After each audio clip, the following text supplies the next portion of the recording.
why are we attached to anything? Attached. If I'm attached to this house. Yes, I think I would take a different view, I think, of the notion of desire. I mean, that is, it seems to be, I would think that becoming good, to use this phrase, which perhaps you would want to exclude, is a matter of purifying one's desires, having good desires, that is, desiring something which is good.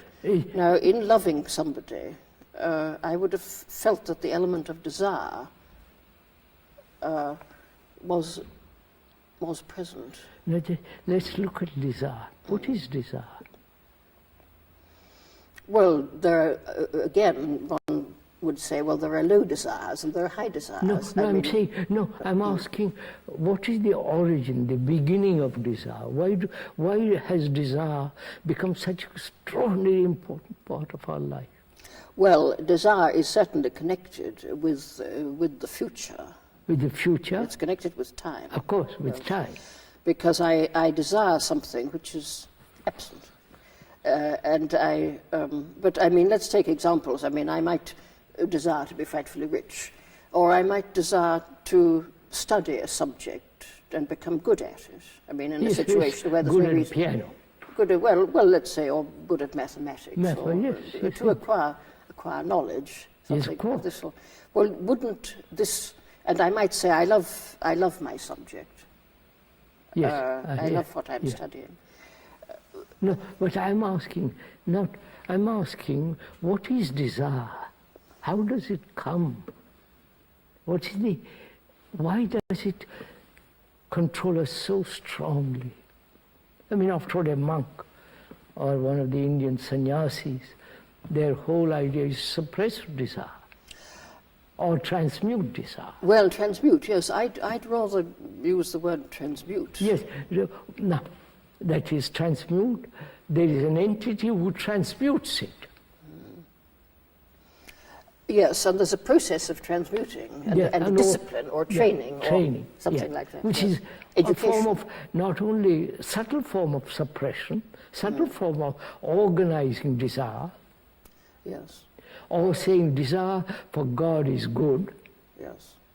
Desire for riches is bad. And desire for possessions is bad. Yes. So we're not discussing, the objects of desire, whether it is God, whether it's power, whether it's to become a rich man or a prime minister. But what is desire? How does it take shape in us? Well,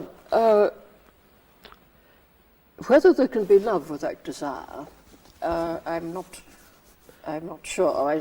If one thinks perhaps of some kind of perfect love, the notion of desire would have changed so much that perhaps you would have to exclude it. But at a more ordinary but good level, I mean, I mean, if I desire to become well educated or something, that's a different matter.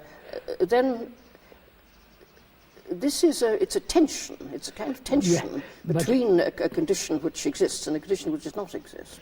But I'm asking not desire to become a good human being or desire to be a good scholar and so on, but desire itself.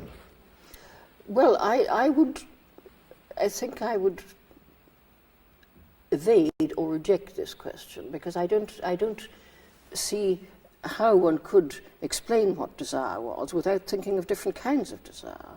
No, or do you think... I say, I desire for a house, I desire for this and too many desires. Yes. But the movement of desire, the origin of it, because we have either suppressed it, transmuted it, or escaped from it. Yes. Or totally control it. But again, who is the controller? Who says this good desire, this bad desire? this must be pursued because it's helpful, the other is known, so on. It's still desire. Desire for God or desire for money is still desire. And if someone says one is good and the other is bad, you would come back to saying all the same it's desire. Yes, desire is important to understand, not good desire and bad desire. Yes, I'm not sure that I would be able to understand it without using that distinction. But perhaps I mean, let's shift our ground slightly. There's something behind what you're saying. Now, You just now said desire involves time. yes. Yes?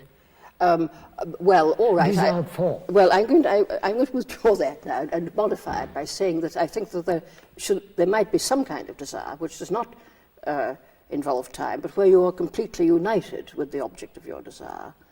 I mean, I think this again something in Christian mysticism might say that desire, if you desire God and if you're united with God, I mean, I don't know what this would be, then your desire is fulfilled and becomes perfect love or something like that. Yes.